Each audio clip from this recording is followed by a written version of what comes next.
मुझे पीएम भी बना देंगे तो मैं एनडीए में शामिल नहीं होने वाला। मैं टिकाऊ माल हूँ, बिकाऊ माल नहीं। चंद्रशेखर आजाद ने एक बार फिर से अपने तेवर दिखाए हैं। इस तेवर में उनका अपने लोकसभा क्षेत्र की जनता के लिए भरोसा का दावा है, पलटबाज वाली राजनीति नहीं करने का भरोसा है। और जिस बीजेपी के खिलाफ वो नगीना लोकसभा सीट से अब सांसद बन चुके हैं, अब संसद में उसी जनता के लिए सवाल उठाने का दावा भी है। चंद्रशेखर आजाद ने केवल इतना ही नहीं बोला है। एबीपी न्यूज को दिए गए एक लाइव इंटरव्यू में आजाद ने काफी कुछ कहा है, जिससे उनके तेवर साफ हो गए हैं कि संसद में जाने के बाद लोकसभा के सभी सांसद उनकी बातों को गौर से जरूर सुनेंगे। एक तरफ नरेंद्र मोदी के तीसरी बार शपथ ग्रहण की तैयारी चल रही है, वहीं इससे पहले चंद्रशेखर आजाद ने ये साफ कर दिया है कि संसद में उनका रोल कैसा होने वाला है। चलिए एक एक कर जानते हैं कि उन्होंने एबीपी न्यूज पर क्या क्या कहा। सबसे पहले जानते हैं आजाद समाज के मुखिया चंद्रशेखर आजाद ने नगीना की जनता के लिए क्या कहा है। नगीना की जनता ने मुझे उनके हितों की रक्षा के लिए वोट दिया है, संविधान के विरोधियों को सबक सिखाने के लिए वोट दिया है। राजनीतिक शक्ति जरूरी है, लेकिन उसके लिए विचारधारा से समझौता नहीं होगा और ऐसे में एनडीए में शामिल होने का सवाल ही नहीं उठता। गौरतलब है कि लोकसभा चुनाव के रिजल्ट ने बीजेपी को निराश किया है।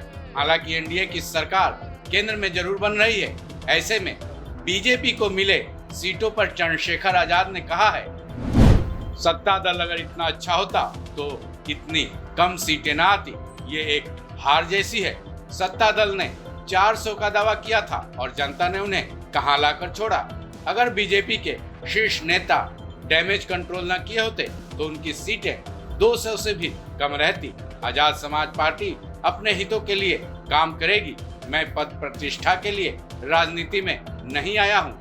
चंद्रशेखर आजाद को दलित नेता के रूप में जाना जाता है। नेता बनने से पहले से ही वो लगातार दलित हितों की बातें करते सुने गए हैं। अब जब नगीना की जनता ने उन्हें संसद में पहुंचा दिया है, ऐसे में रिजर्वेशन की राजनीति पर आजाद ने एबीपी न्यूज को क्या कहा, चलिए वो भी जान लेते हैं। चंद्रशेखर आजाद ने कहा है, मैं केवल दलित वोट से नहीं बल्कि मुझे पाल, प्रजापति, कश्यप, सैनी, मौर्य, शाक्य और मुस्लिम सभी लोगों ने वोट दिया। मैं किसी का विपक्ष नहीं हूँ। नगीना में दलित, पिछड़े, मुसलमान का गठजोड़ बना है। अगर यही मौका मुझे यूपी स्तर पर मिलता है तो यूपी में बहुत बड़ा बदलाव होगा। राजनीति एक कला है जिसे समझने में बहुत वक्त लगा। हम तो वंचित हैं, लेकिन हमारा समाज वंचित न रहे, इसलिए लड़ना है। हालांकि एबीपी न्यूज को चंद्रशेखर आजाद ने लंबा चौड़ा इंटरव्यू दिया है, जिसमें उन्होंने कई और भी बातें कही हैं, लेकिन हमने आपको उसका कुछ ही अंश बताया है।